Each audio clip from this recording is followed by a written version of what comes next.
우리는 계속해서 십자가에 달리기 전 종말에 대해 말씀하시는 예수님에 대해 보고 있습니다. 예수님은 심판의 날에 있을 환난과 징조에 대해 말하시면서 우리가 어떻게 대비해야 하는지 말씀하셨습니다. 그리고 25장에 들어서서는 예수님이 다시 오실 것을 말씀하시면서 이에 합당한 삶을 살 것을 말하고 계시죠. 즉 예수 그리스도의 구원의 은혜를 경험한 사람이라면 예수님이 다시 오실 것을 깨달아 이에 은혜에 합당한 삶을 살라는 것입니다. 사실 이것은 신약성경 전체가 말하는 것이죠. 예수님이 나를 위해 죽으셨고 부활하셨다는 것은 크게 두 가지 의미가 있습니다. 첫 번째, 나를 위해 죽으셨다는 것은 무엇인가? 우리가 다 고백하는 것처럼 죄인인 나를 구원하셨다는 것이죠. 죄 가운데 사는 나, 죽을 수밖에 없는 나를 구원하시고 하나님 앞에 다시 설 수 있게 하셨다는 것을 말합니다. 두 번째, 부활하셨다는 것은 무엇인가? 예수님이 죽은 걸로 끝난 게 아니라 우리를 구원하시고 부활하셔서 우리도 살리시고 주님도 사심으로 말미암아 이제 주님이 우리와 함께 살고 계신다는 거예요. 즉 내가 너희 구원했으니까 이제 잘 살다가 천국 와라가 아니라 하나님 나라에 올 때까지 예수 그리스도의 은혜를 간직하며 그리스도를 본받아 살라는 것이죠. 여러분, 예수님이 자신의 목숨을 걸고 우리를 살렸다는 것은 그만큼 우리를 귀하게 여기고 우리를 통해 이루고자 하는 예수님의 꿈이 있다는 것입니다. 우리가 기억할 것은 우리의 선배들은 이것을 알고 거룩하게 살았죠. 우리 부모님들은 이 신앙을 붙잡고 살았어요. 그래서 교회를 다니면서 존경을 받으셨습니다. 저 어렸을 때만 해도 교회 다닌다 그러면 존경받았죠. 저 초등학교 때 아직도 기억나는 건 문제 일으키는 아이가 있으니까 선생님이 우리 반에 교회 다니는 애 손들라고 한 다음에 쟤 아무나 교회 데려가라고 했을 정도로 교회는 세상의 본이 되었습니다. 왜 그랬는가? 나를 구원한 예수님의 은혜를 기억하며 그 은혜에 합당한 삶을 그리스도인들이 살았기 때문에 세상 사람들은 교회에 있는 사람들을 보고 우리와 다르구나, 자연스럽게 우리를 인정하고 우리를 존경해 주었습니다. 예수 믿는 사람은 다르군요, 이런 말을 많이들 했죠. 그러나 이 시대에는 왜 이런 말을 듣지 못하는가? 부활하신 주님 앞에 살지 않고 부활하신 주님과 동행하는 거룩한 삶의 축복을 누리고 있지 않기 때문입니다. 또 부활하신 주님이 다시 오사 나를 심판할 것이라는 두려움 없이 그냥 살기 때문에 우리도 자연스럽게 이 세상 가운데 본이 되지 못하는 거예요. 예수님의 은혜를 생각하며 그 은혜에 합당한 삶을 살지 못하고 예수님 날 위해 죽으셨고 날 구원하셨다라고 여기고 마음 놓고 죄 짓고 산다면 그것은 예수님을 죽음을 헛되이 여기는 것이고 사단이 원하는 신앙생활을 하는 것입니다. 이게 동성애자들의 논리죠. 주님이 우리를 구원하셨다, 하나님은 우리를 더 이상 심판하지 않을 것이다 하면서 마음껏 죄 짓고 사는 거예요. 그러다 보니 어떻게 되는가? 내가 기도해주고 내가 성경 읽어주고 내가 교회 다녀주고 그러면서도 나는 신앙생활 잘하고 있다 착각하는 것이죠. 제가 텔레비전을 보면서 깜짝깜짝 놀라고 안타까운 것은 연예인들이 나와서 막 새벽 예배하는 모습도 나오고 성경 공부하는 모습도 나오고 자기 교회 다닌다고 배우자 놓고 기도하고 있다고 막 이렇게 말해요. 근데 그렇게 말하고 있다가 잠시 후에 술집 가서 술 먹는 것도 막 나와요. 교회 다닌다고 방금 전에 말해놓고 음담패설하고 성경 공부하고 새벽 예배 다닌다고 말해놓고 또 클럽도 다녀요. 유튜브에 보면 똑같은 연예인인데 교회 가는 모습과 술집 가는 모습이 동시에 나오는 연예인들이 한둘이 아니에요. 어떻게 그럴 수가 있는가? 정말 구원의 은혜를 경험했다면 그럴 수가 없죠. 근데 그러면서도 왜 당당한가? 내가 구원받았다고 착각하고 주여 주여 하면 다 천국에 갈 수 있을 것이라고 착각하기 때문입니다. 사도 바울은 이것을 아주 구체적으로 이야기합니다. 로마서를 보면 11장까지 우리를 구원하신 예수님의 은혜가 얼마나 크고 놀라운지 말합니다. 예수님이 누구시며 왜 우리를 위해 죽으셨는지 그 은혜가 얼마나 큰지를 말해요. 그리고 나서 12장에 들어서면 사도 바울이 무슨 말을 하는가? 로마서 12장 1절에서 3절입니다. 우리 함께 읽겠습니다. 시작. 그러므로 형제들아, 내가 하나님의 모든 자비하심으로 너희를 권하노니 너희 몸을 하나님이 기뻐하시는 거룩한 산 제물로 드리라. 이는 너희가 드릴 영적 예배니라. 너희는 이 세대를 본받지 말고 오직 마음을 새롭게 함으로 변화를 받아 하나님의 선하시고 기뻐하시고 온전하신 뜻이 무엇인지 분별하도록 하라. 내게 주신 은혜로 말미암아 너희 각 사람에게 말하노니 마땅히 생각할 그 이상의 생각을 품지 말고 오직 하나님께서 각 사람에게 나누어 주신 믿음의 분량대로 지혜롭게 생각하라. 사도 바울이 우리를 구원한 예수님의 은혜를 말한 후에 무슨 말을 하냐면, 구원받았으니까 이제 자유롭게 살아나가 아니라 그 놀라운 구원의 은혜를 갖고 있다면 이제 하나님이 기뻐하시는 거룩한 산 제물로 살라고 말합니다. 이 세대를 본받지 말고 하나님의 선하시고 기뻐하시고 온전하신 뜻을 분별하며 믿음의 분량에 따라 지혜롭게 살라는 것이죠. 구원받았으니 내 맘대로 사는 것이 아니라 구원을 받았으니 그 하나님의 자녀된 권세와 특권을 가지고 하나님 안에서 살라는 것입니다. 왜 이 말씀을 하셨는가? 예수님이 다시 오실 때 이것에 대한 심판을 하실 것이기 때문입니다. 오늘 본문이 바로 그 이야기예요. 우리 14절에서 15절 오늘 본문을 한번 같이 읽어봅시다. 우리 함께 읽겠습니다. 시작. 또 어떤 사람이 타국에 갈 때 그 종들을 불러 자기 소유를 맡김과 같으니 각각 그 재능대로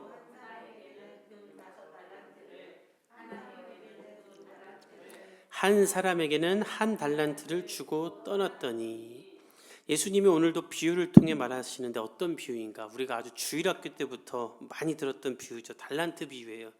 한 종이 멀리 타국으로 가면서 종들을 불러 자기 소유를 맡겼다고 합니다. 실제로 고대 사회에 보면 주인들이 멀리 출퇴할 때는 자기의 소유 중요한 것들을 종들에게 맡겨왔다고 해요. 그런데 오늘 본문에 보면 어떻게 맡겼는가? 각 사람의 재능대로 맡겼다. 이 재능이라는 단어가 원문을 보면 능력에 따라 다르게 맡겼다라는 거예요. 종 3명에게 재산을 나누어서 맡기는데 똑같이 준 게 아니라 능력에 따라 각각 다르게 어떤 사람에겐 5달란트, 어떤 사람에겐 2달란트, 어떤 사람에게 1달란트를 맡긴 거예요. 그럼 이게 얼마나 되는 돈인가? 이 달란트가 6,000데나리온인데 한 달란트가 1데나리온이 하루 일당이에요. 그러니까 6,000일의 일당이에요. 20년치 연봉을 주고 간 겁니다.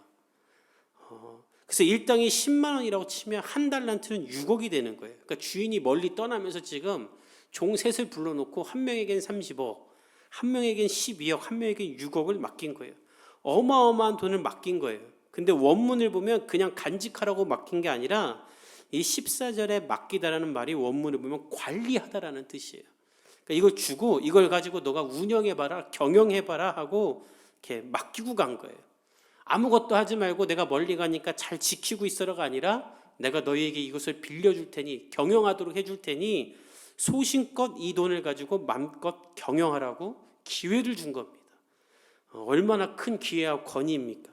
그래서 이들이 각각 행동을 취합니다. 어떻게 취하는가? 우리 16절에서 18절을 읽어봅시다. 시작. 5달란트 받은 자는 바로 가서 그곳으로 장사하여 또 5달란트를 남기고, 2달란트 받은 자도 그같이 하여 또 2달란트를 남겼으되, 1달란트 받은 자는 가서 땅을 파고 그 주인의 돈을 감추어 두었더니, 먼저 5달란트 받은 사람은 이 돈을 받자마자 무엇을 하는가? 바로 사업을 시작합니다. 우리 16절에 보면 바로 가서 그곳으로 장사했다. 받자마자 시작한 거예요. 근데 어떤 장사인가? 이 장사하다는 말이 원문을 보면 무역을 하다는 말이에요. 그러니까 무역을 하려면 초기 자본이 있어야 되잖아요. 어디서 좋은 사업 아이템이 있으면 그걸 떼다가 팔아야 되니까. 그러니까 이 사람은 마치 내가 하고 싶었던 사업 아이템이 있었던 것처럼 이 30억이라는 엄청난 돈이 생기자마자 바로 이 사업을 합니다. 특별히 이 16절에 바로 가서라는 이 단어가 원문을 보면 이 가서라는 단어가 자신의 길을 가다라는 말이에요. 그러니까 이 사람은 자신의 분명한 목표와 계획이 있었던 거예요. 목표와 계획이 있는데 기회까지 주어지니까 그 일을 즉시로 시행한 거예요. 그래서 그 능력에 맞게 5달란트의 수익을 또 남겨요. 30억을 가지고 60억을 만든 것이죠. 2달란트 받은 사람도 마찬가지입니다. 이 사람도 많은 돈을 받았죠. 5달란트보다는 많이 적지만 적지 않은 돈이 생겼어요. 그래서 5달란트 맡은 사람을 따라한 건지는 모르겠지만 동일하게 일하여 2달란트를 맡깁니다. 근데 문제는 한 달란트 받은 사람이에요. 이 사람은 가장 적게 받았죠. 그러나 6억입니다. 6억. 평생에 그냥 만질 수 없는 돈이죠. 근데 그 돈을 받자마자 무엇을 하는가? 땅을 파고 그 돈을 그냥 땅 속에 감춰놔요. 이 사람은 왜 이렇게 했을까요? 그 이유를 우리가 그 다음에 알 수 있습니다. 우리 먼저 19절을 읽어봅시다. 시작. 오랜 후에 그 종들의 주인이 돌아와 그들과 결산할 때, 이제 주인이 돌아와요. 근데 오랜 후에 돌아왔다. 이 얘기는 종들의 생각보다 주인이 한참 늦게, 아주 늦게 왔다는 걸 얘기해요. 그러니까 굉장히 오랜 시간 이 돈을 맡겨놓은 거예요. 그리고 돌아와서 무엇을 하는가? 결산을 했다. 세 명이 각자 주인과 그동안 이 맡겨놨던 돈을 어떻게 사용했는지를 꼼꼼히 보는 거예요. 먼저 5달란트 맡은 자가 이 결산에 참여합니다. 우리 20절과 21절을 읽어봅시다. 시작. 5달란트 받은 자는 5달란트를 더 가지고 와서 이르되 주인이여 내게 5달란트를 주셨는데 보소서 내가 또 5달란트를 남겼나이다. 그 주인이 이르되 잘하였도다. 착하고 충성된 종아 내가 적은 일에 충성하였음에 내가 많은 것을 내게 맡기리니 내 주인의 즐거움에 참여할지어다 하고. 자, 5달란트 맡은 자가 주인 앞에 나와요. 5달란트를 더 남겼습니다 하고 주인 앞에 나와서 10달란트를 주죠. 근데 이게 정말 놀라운 거예요. 왜 놀라운 거냐면 주인이 5달란트를 맡겼잖아요. 그리고 자기의 노력으로 2배를 만든 거잖아요. 그 주인이 내가 맡겨놨던 것 가져와라 하면 5달란트만 갖고 와도 되는 거예요. 이 종은 어떻게 하냐면 자신의 노력과 자신의 수고로 이룬 모든 것 10달란트를 다 갖고 와요. 수고비를 뗀 것도 아니고 내가 한 것을 주인이 다 달라고 한다고 억울한 마음으로 갖고 온 것도 아니고 기꺼이 자신이 노력해서 번 돈 모두를 다 주인에게 갖다 줘요. 왜 이렇게 했는가? 이 종은 분명히 아는 거예요. 내 능력으로 내 힘으로 다 한 것이 아니라 그가 맡긴 5달란트로 말미암아 내가 2배를 만들 수 있었고 그가 나에게 5달란트를 맡기지 않았으면 나는 아무런 기회도 없었을 것이다. 따라서 이 모든 것은 주인의 것이다 라고 생각하고 주인에게 돌려드리겠다고 생각하고 그를 기쁘게 하기 위해 모든 달란트를 다 가져온 거예요. 요즘에 이런 사람이 어디 있습니까? 내가 했다, 내가 이뤘다, 주인이 내 것 다 가져간다 이렇게 말하고 교만해지고 은혜를 잃어버리죠. 그러나 이 사람은 그러지 않아요. 모든 것을 다 갖고 주인에게 갖다 줍니다. 그러자 주인도 그것을 알아줘요. 주인이 어떻게 말합니까? 잘하였다고 하면서 너는 착하고 충성되다라고 인정해줘요. 그리고 그렇게 인정할 뿐만 아니라 그를 기뻐해줘요. 그런데 여기서 이해가 안 되는 말이 하나가 있어요. 작은 일에 충성했다. 30억으로 30억을 만들었는데 이게 어떻게 작은 일일 수 있습니까? 근데 주인이 너는 작은 일에 충성했다고 말해요. 왜 작은 일이라고 하는가? 앞으로 주인이 맡길 일에 비하면 이것은 작은 일이었던 거예요. 주인이 너는 착하고 충성됐다라고 말하면서 내가 앞으로 더 많은 것을 내게 맡길 것이다. 성실했고 누구로부터 온 것인지를 알고 이 은혜를 기억했던 너에게 내가 더 큰 것을 맡기겠다. 얼마나 큰 것을 맡기는가? 너는 이제 나의 즐거움에 참여할 것이다. 원문을 보면 너는 나와 함께 들어갈 것이다 라는 말이에요. 즉 주인과 함께 거한다. 주인의 모든 것을 다 맡기겠다라는 거예요. 마치 요셉이 착하고 충성되어서 보디발의 신뢰를 얻어 보디발의 모든 것을 경영했던 것처럼 이제 이 주인이 모든 것을 이 5달란트 맡겼던 자에게 주는 거예요. 그러니 5달란트가 작은 일이 되는 것이죠. 저와 여러분은 모두 이런 충성된 사람이 될 수 있기를 축복합니다. 이어서 2달란트 맡은 자도 나옵니다. 우리 22절에서 23절을 읽어봅시다. 시작. 2달란트 받았던 자도 와서 이르되 주인이여 내게 2달란트를 주셨는데 그 주인이 이르되 잘하였도다. 착하고 충성된 종아 내가 적은 일에 충성하였음에 내가 많은 것을 내게 맡기리니 내 주인의 즐거움에 참여할지어다 하고. 2달란트 맡았던 자도 동일하게 2달란트를 가지고 2배의 수익을 남겨요. 근데 사실 저는 이 사람이 더 훌륭하다고 생각해요. 왜냐하면 똑같은 종인데 주인이 다르게 평가했잖아요. 능력에 따라 이 사람은 5달란트 주고 이 사람은 2달란트 주고 기분 나쁘지 않았을까요? 쟤는 5개 주고 나는 이거밖에 안 되나? 이렇게 생각할 수 있죠. 왜 쟤한테만 저렇게 많이 주는가? 기분 나쁠 수 있어요. 근데 이 사람은 그런 거 생각 안 한 거예요. 그저 주인이 내게 맡긴 것을 감사하고 비교하지 않고 자신에게 맡은 바 행한 일을 성실하게 소명을 다해 한 거예요. 그리고 2배의 수익을 남겨온 거예요. 그러자 주인이 그것을 인정하고 알아줍니다. 착하고 충성된 종아, 내가 작은 일에 충성했다. 2달란트를 가지고 2배를 남겼다는 건 무엇인가? 주인이 보진 않았지만 이 결과는 이 사람이 갖고 있었던 아주 성실함과 작은 일에도 열심히 일했던 삶의 흔적이 남아있는 것이지 않습니까? 주인이 그것을 아는 거예요. 여러분, 쉽게 돈 버는 사람이 세상에 어디 있습니까? 이 사람은 게으르게 살지 않고 낭비하며 살지 않고 작은 일에도 최선을 다해 주인에게 맡겨진 것을 더 남겨온 거예요. 그래서 주인이 나는 너에게 더 많은 것을 맡길 것이다. 5달란트 맡은 사람과 이제 동일한 선상으로 이 주인이 올려주는 거예요. 그리고 주인의 즐거움에 함께 참여하게 되는 은혜를 누리게 됩니다. 저와 여러분도 이렇게 될 수 있길 축복합니다. 다른 사람 비교하고 나는 흙수준자라고 생각하는 것이 아니라 그저 나에게 주어진 상황에서 최선을 다하는 거예요. 근데 문제는 이 1달란트 받은 자예요. 이 사람은 아까 돈을 받자마자 땅에다 숨겼죠. 근데 왜 숨겼는가? 그 이유가 나옵니다. 우리 24절에서 25절 읽어봅시다. 시작. 1달란트 받았던 자는 와서 이르되 주인이여 당신은 굳은 사람이라 심지 않은 데서 거두고 해치지 않은 데서 모으는 줄을 내가 알았으므로 두려워하여 나가서 당신의 달란트를 땅에 감추어 두었었나이다. 보소서 당신의 것을 가지셨나이다. 자, 결산을 하는데 다 와서 결산했죠. 맡았던 돈 어떻게 했는지. 근데 이 사람은 나와서 하는 말이 갑자기 주인의 성격을 말해요. 주인이 맡겨둔 돈 가져오면서 어떻게 했는지 말하면 되는데 주인의 성격을 말하는데 어떻게 말하는가?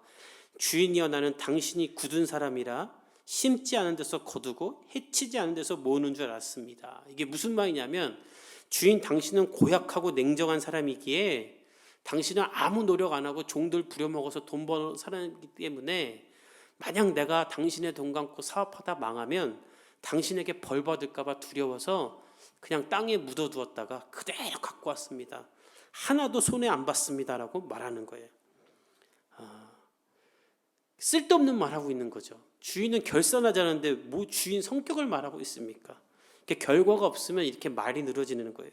정치인들이 그렇죠. 결과가 없으니까 말만 잘하는 거예요. 이 사람은 왜 이런 말을 하게 됐는가? 중요한 것은 이 사람은 처음부터 단추를 잘못 꼈어요. 오늘 본문에 보면 16절에 5달란트 받은 사람이 5달란트를 받자마자 바로 가서라는 단어가 있죠. 1달란트 받은 사람도 18절에 보면 1달란트를 받고 바로 가서라는 단어가 있어요. 원문을 보면 이 가서라는 단어가 다른 단어예요. 우리 한글 성경은 동일하게 썼는데 원문을 보면 16절에 5달란트가 이 달란트를 받고 바로 가서라는 이 가서는 자신의 길을 가다라는 뜻이에요. 근데 18절에 이 가서라는 단어는 이탈하다라는 뜻이에요. 주인이 준 돈을 가지고 이 사람이 이탈한 거예요. 주인이 돈을 맡긴 의도는 무엇입니까? 맘껏 무엇인가 해봐라. 기회를 준다. 맘껏 경영해봐라. 주인이 손해보면 가만두지 않겠다라고 하지 않았어요. 경영해봐라고 기회를 줬어요. 근데 그는 그 주인의 생각에서 이탈하고 의도에서 이탈하여서 아무것도 하지 않았어요. 그리고 아무것도 안 한 이유와 근거를 주인 때문이라고 돌리고 있는 거예요. 그리고 저는 손해 안 보고 가져왔습니다. 당당하게 말하는 거예요. 아무것도 하지 않고. 이 말에 주인이 어떻게 말하는가? 우리 26절과 27절을 읽어봅시다. 시작. 그 주인이 대답하여 이르되 악하고 게으른 종아 나는 심지 않은 데서 거두고 내가 알았느냐? 그러면 내가 마땅히 내 돈을 취리하는 자들에게나 맡겼다가 내가 돌아와서 내 원금과 이자를 받게 했을 것이니라 하고. 주인이 대답해요. 그래, 너 말처럼 이 악하고 게으른 종아, 내가 심지 않은 데서 거두고 해치지 않은 데서 모으는 고약한 사람이라면 너 말처럼 내 돈을 누군가에게 빌려주고 그 이자를 받아왔다면 너는 나에게 착하고 충성이 된 종이 되었을 텐데 그것도 안 했다는 것이냐. 실제로 이때 당시에는 돈을 빌려줬다고 합니다. 그리고 이자를 8%에서 48%까지나 받았다 그래요. 그러니까 누군가에게 돈을 빌려만 줬어도 엄청나게 많은 수익을 얻은 거예요. 이거는 동족끼리도 당연한 문화였다 그래요. 근데 그것도 하지 않은 거예요. 이 사람은 게을렀던 거예요. 악하고 게을렀던 거예요. 이 악하고 게으르다는 말은 원문을 보면 도덕적으로 타락한 자라는 말인 거예요. 이 사람은 자신에게 주어진 기회와 축복을 땅에 묻어버린 것입니다. 이런 자에게 주인이 어떻게 말하는가? 우리 28절에서 30절을 읽어봅시다. 시작. 그에게서 그 한 달란트를 빼앗아 10달란트를 가진 자에게 주라. 무릇 있는 자는 받아 풍족하게 되고 없는 자는 그 있는 것까지 빼앗기리라. 이 무익한 종을 바깥 어두운 데로 내쫓으라. 거기서 슬피 울며 이를 갈리라. 주인이 말해 이 한 달란트를 뺏어라.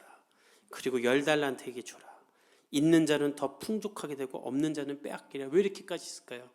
이 사람한테는 100달란트 맡겨봤자 100달란트 땅에 묻어둘 사람이에요. 그러나 10달란트 받은 자는 한 달란트가 추가된다면 이것을 가지고 또 자신의 맡겨진 사명을 감당하며 풍성하게 할 자이기 때문에 그것을 뺏어서 주는 것이죠. 그리고 무익한 종은 버려라. 무익한 종, 무익한 사람이다.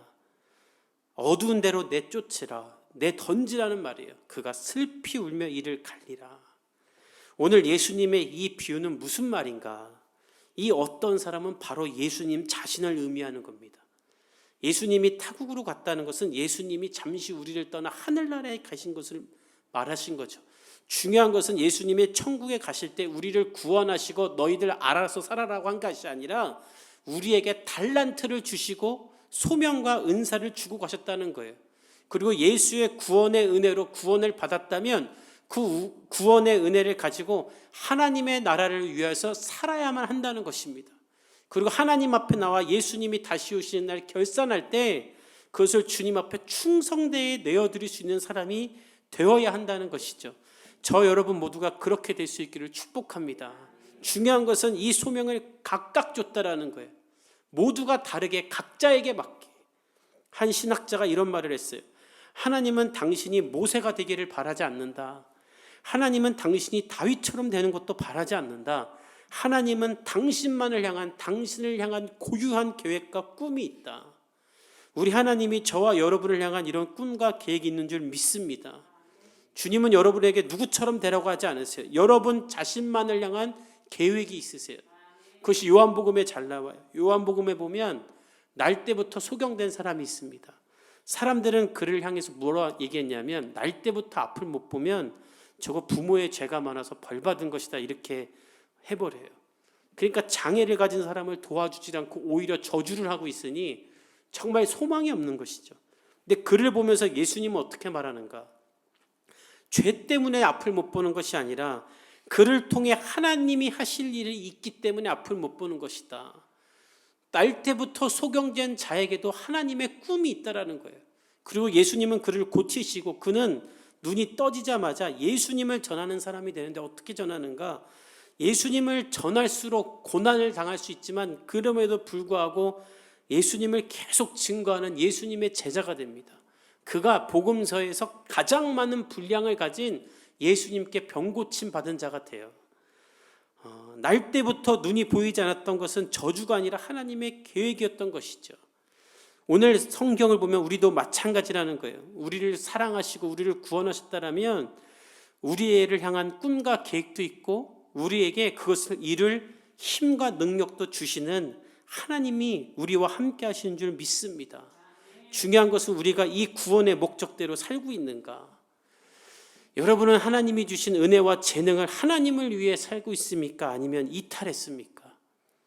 나는 하나님께 영광 돌리기 위해 하나님께 다 드리며 하나님께 기뻐하기 위해 하나님과 함께 즐거워하기 위해 하나님이 나를 향해 착하고 충성된 종이다라고 말하기 위해 여러분의 꿈과 재능을 쓰고 있습니까? 아니면 이탈하여 헛된 곳을 위하여 꿈꾸며 살고 있습니까? 예수님은 우리의 생각보다 더디게 오시지만 반드시 오실 것이고 한 사람 한 사람과 결산을 하실 거예요. 그리고 자신의 생명을 대가로 살린 우리가 이 땅을 사는 동안 어떻게 살았는지 결산하실 것입니다. 그때에 저와 여러분 하나님이 주신 은사와 시간을 가지고 하나님을 위해 살았고 하나님께 영광 돌렸던 사람으로 남을 수 있기를 축복합니다. 우리가 그렇게 산다면 하나님은 우리를 향해 착하고 충성된 종이라고 말하며 더 큰 것을 맡기시고 하나님의 즐거움에 우리를 참여하게 하실 것입니다. 그렇게 살았던 사람이 다윗이죠. 그러나 사울은 그 반대였어요. 사울은 하나님이 이스라엘의 초대왕으로 세우십니다. 얼마나 영광스러운 것입니까? 그런데 그는 그 사실을 망각하고 이탈해요. 하나님과의 즐거움을 누리지 않고 세상의 즐거움을 누리고자 세상을 쫓아갑니다. 그 결과 그는 버림을 당하죠. 그러나 다윗은 그가 범죄했을 때야도 하나님과의 즐거움, 이 기쁨을 놓치고 싶지 않아서 회개하고 주의 성령을 내게서 거두지 말라고 엎드리는 사람이 되어 지금까지도 하나님이 높이시는 사람으로 남아있지 않습니까? 돌아오는 한 주 우리에게 소망을 주시며 힘을 주시고 소명을 주신 주님을 기억하며 하나님과 함께 하나님의 즐거움에 참여하는 인생들이 되기를 예수님의 이름으로 축복합니다.